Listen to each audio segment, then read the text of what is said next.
Me? Do you have eyeliner? Black one, please. Wavy. Yes. Breast, back. In fact, I'ma talk facts. Racks. In fact, I'ma cop plaque. Hi guys, welcome back to my YouTube channel. Guys, I'm so sorry. I didn't put a video out last week. I'm sorry.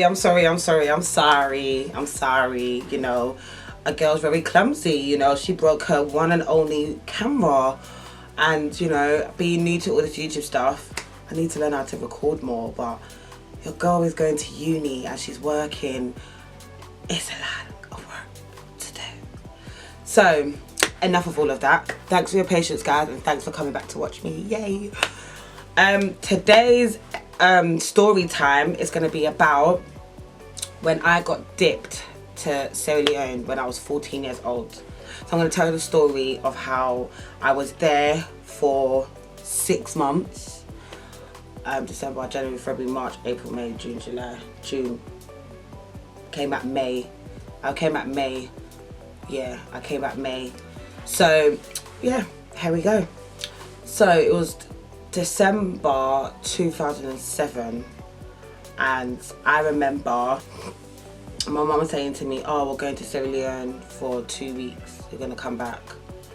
Bear in mind, yeah, my mum, she just, you know, she's trying to do shakara, like, she wasn't, you know, I was clocking on, but I don't know what, I was clocking on. I clocked because she's done this before to my brother, so I kind of clocked.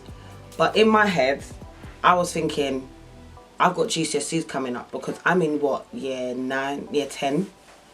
I've got GCSEs coming up, so there's no way on earth she's going to let me miss my GCSEs. Like, if I miss my GCSEs, then I fail, innit? That's what I was thinking.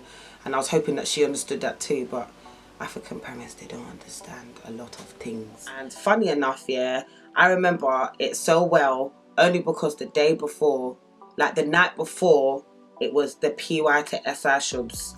So that was in some place in Peckham. It was a place, Unity. It was in Unity. So I remember me and my bedrooms, we'd gone there, the whole of Peckham's there. And we've gone there, we've gone on vibes, whatever. Then we've left and we're gonna meet up with our other friends. Chilling all night. We did it all night, you know. Best believe. That whole night, yeah, we stayed in the whole night at our bedroom's house, chatting a whole heap of shit till all hours in the morning. I think that was one of the first times I ever stayed up late in my life, and I was like, what, 14 years old? Anyway, in my perspective, yeah, I don't think I was a bad child, innit? Yeah, I used to go out sometimes, but I don't think I was bad, like, oh my God. I was a teenager, so I always had problems with my mum. We used to always beef or whatever. I'm very rebellious, and I've always had my own opinions. So like, you know, I just thought, whatever. I just couldn't be bothered sometimes when she was talking. I was thinking, oh, because if you're African yourself, you know that your parents just complain, they just chat bare. It's like, oh, it's enough, okay, we hear you. And it was that with me and my mum. So she tricked me. How she tricked me into going to Sierra Leone. She said, we're going for 2 weeks. I said, okay, why not? So after chilling, going to the SI shops or whatever, chilling, I'm at home. I mean, I've made my way home at like 6, 7 in the morning. I've come home. She's just been like, yeah, get your stuff together, whatever. I'm thinking, yeah, going for like 2 weeks, gonna enjoy salon, like, you know, go and see my brothers and sisters and my cousins and nieces and that. Let me tell you, yeah, we got there. I'm chilling and vibes and I'm having a good time. Everything's all sweet. Week 1, still chilling, vibes in. Week 2, Mommy, when are we going? You're not going back.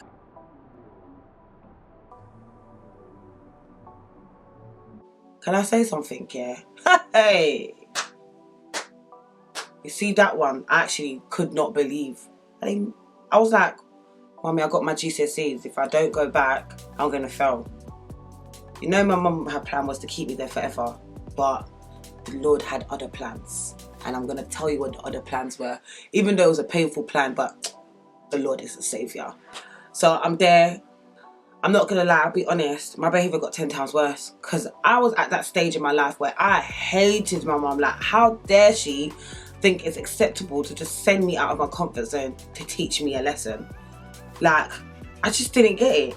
I was so upset. I was thinking my education, like, even though I'd bunk school here and there, whatever, I would have done my GCSEs, at least had my A, B, C. I didn't even get an opportunity to do any of that. Because my mum was just thinking the old school African way. If you've got African parents, you don't know, like, they can't help themselves. Like, and it's weird. Like, you just, why, that can't always be the last result. But anyway, I'm in Sierra Leone. I started behaving like a bush girl. Got to a point now, I started being like all the other kids and started carrying water on my head, going to go and fetch water. Like, I actually started to be fresh because I just thought, yeah, this is it. I'll never forget the day where I managed to sneak my mum's phone in, and I sent a text to my friend saying, I don't think I'm ever coming back. Guys, like, I think, don't forget about me. I was so emotional when I was writing that message because I was actually thinking, no, my mum actually did the dirt on me. I think this is the first time I thought to myself, maybe if I get sick, yeah, then maybe I can, if I get really, really sick, maybe I could leave, innit? My mum will feel sorry for me. I don't know, she had some pills somewhere, yeah. I'm not saying I was trying to kill myself. I was actually I took, I think, 2 of them just to, you know, make her think, oh my God, I have to take her back. Did that work? Did I even vomit?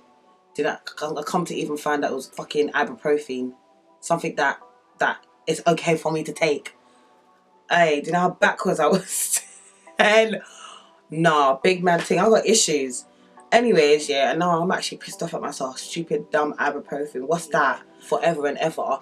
That's how much in her brain I was staying there, because my mum even put me into an international school, which means I was in school with like foreigners and stuff, like people from Lebanese kids, kids from that or from America. Literally, you have to pay. It's a private school basically.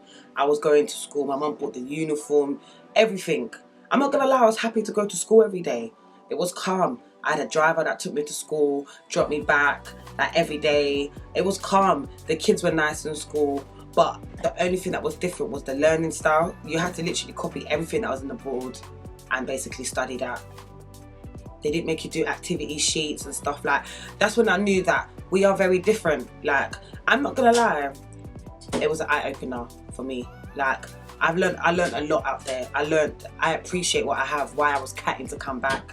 And I was thinking, no, I need to come back home because this is what I have.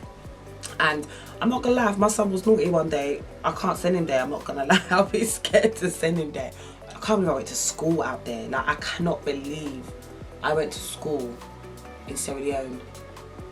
I'm not gonna lie, girls, I ain't gonna lie. There's this, obviously, I wasn't the only one that's been shipped in it, because I thought I was the only one that's been shipped. There's another American boy, he was so cute. He was cute. He was American but Sierra Leonean, so he got shipped from America back to Sierra Leone. And his American accent, and he was tall. That nigga tall. He was so beaut, but I liked him for like a day, and then I just wanted to go home. Every day I thought I wanted to come home. When I was there, I just kept thinking, I need to get home, I need to find a way. I remember one time I got so annoyed, yeah, with my mum. I think me and her got into a big argument then. I was just like, I'm not staying here. I don't want to stay here with her. And I remember I actually got ready. I went all the way to the embassy, British embassy, saying, no, I've been shipped here. I'm not here with my right. Because my mum would have left me there. And you know Africans, yeah, they like to keep hold of your passports. You know, like, well, Namiyon, because, but it's not your face. The police are going to take it off you because it's not yours. Like, she held onto my passport. There was no way. Like, if I was crying and pleaded to the government or something, I would have probably got here for free. But my mum held onto my passport, fam. It was just mad. It was mad, I'm not going to lie. Anyways, come April, birthday month, gone out to eat with like my family that's out there and everything's all cool. Then, like, I think 1 week after my birthday in April, yeah, I could not move. I just got sick. Like, I actually got sick. And the worst thing about it, I don't remember the exact day, but you wouldn't remember the exact day. But you know that the exact day of, like, when I started to feel sick. But all I remember, I was, what I got out there? Malaria. finished me, yeah.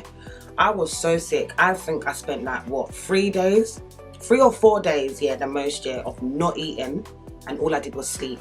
And it was so mad because I remember staying in bed all day, not doing anything. Like, I just couldn't move.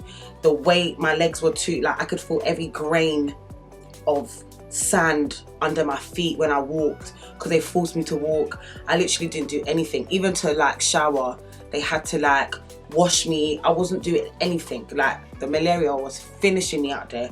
And it was so mad because I remember very vividly, like, I remember laying on the bed, sleeping, and there was this little baby at the end of the bed, yeah. And she was screaming. And I remember I just didn't have the energy to like get up. Like, you know when you like, you know when you're tired in the morning and you think, oh, I can't bother, I've got to go to school or work or whatever, and you think, oh. And it's like, you try to get up but you're stuck. That, I was stuck, like real life stuck, I couldn't move. And I remember this little kid just crying. I couldn't even get up to say, like, hold the baby or do anything. I swear to God, I must have been hallucinating, because when I spoke to my auntie about the whole thing, she said, there was no baby. Then how scared I was. I was thinking, no, this is mad. So like, I remember my auntie was on the phone to my mum, because my mum had left me out there. So like, after we had gone there, like after me and my mum had gone there, I say my mum was out there 3 months, then she came back and left me out there. It was the worst idea she could have ever thought, because obviously the malaria, I was so close to dying, where like my aunt took me to the embassy. I think I went to go and get something, the British embassy, to go and get something in order for me to come back, because all I remember is her on the phone to my mum saying, this, in our language, this child is sick, like she's gonna die, you need to book her a flight and take her right back to England because she's gonna come and die here.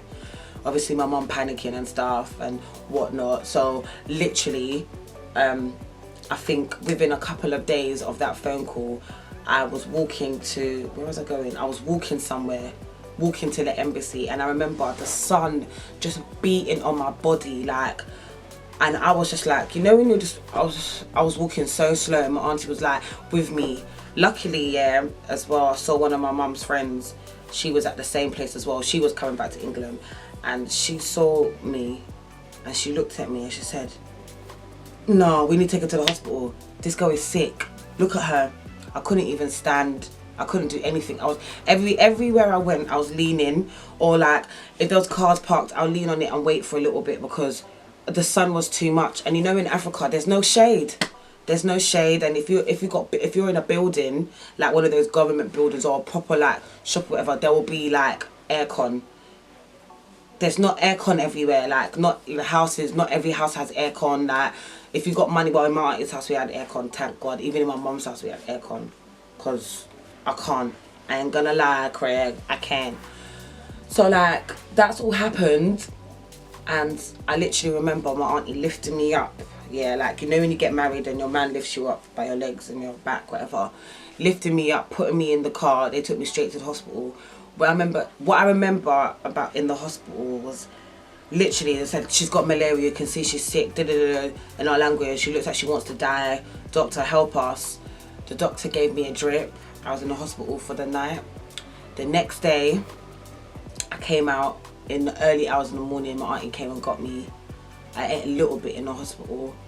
She came and got me and she said, you're going back, your mum's booked your ticket. And I was just thinking, yes, I'll come back down to England. But to be honest, yeah, I'm just in pain, like everything just hurts. So finally go to the airport, we'll come back. Well, on my way back, so I'm on the plane, I'm still sick on the plane, innit? And obviously as a child when you're travelling by yourself, so if they watch the kids, the hostess and that, air hostess and that, so anyway, I'm in the plane and I'm still like, oh, they don't know what's wrong with me. We haven't told them. So we land now, and I land now, get out of the plane or whatever. I meet my mum on the other side. My mum can see that I am sick. Like, I am sick. End up going straight to St Mary's Hospital anyway, the closest hospital that was in London or whatever. We ended up going straight there. They done all their stuff that they had to do. The minute they said, hey, she's got malaria. No, they were prescribing me all sorts of stuff, and it was like, take this, make sure you take this. I had to keep going back to the doctors. Like, it was, I'm not gonna lie, that's an experience, yeah, I would never wish on my enemies, because you know when you don't have control over something, that's something I did not have control over. Like, I could not, you know, like I could not control nothing. I couldn't say, oh, if I drink some water I'll be better, or, you know, if you got a headache, turn off all the lights, the headache will go, or take paracetamol. It wasn't even that. Like, I literally could not help myself. I was dying. But yeah, it was too much.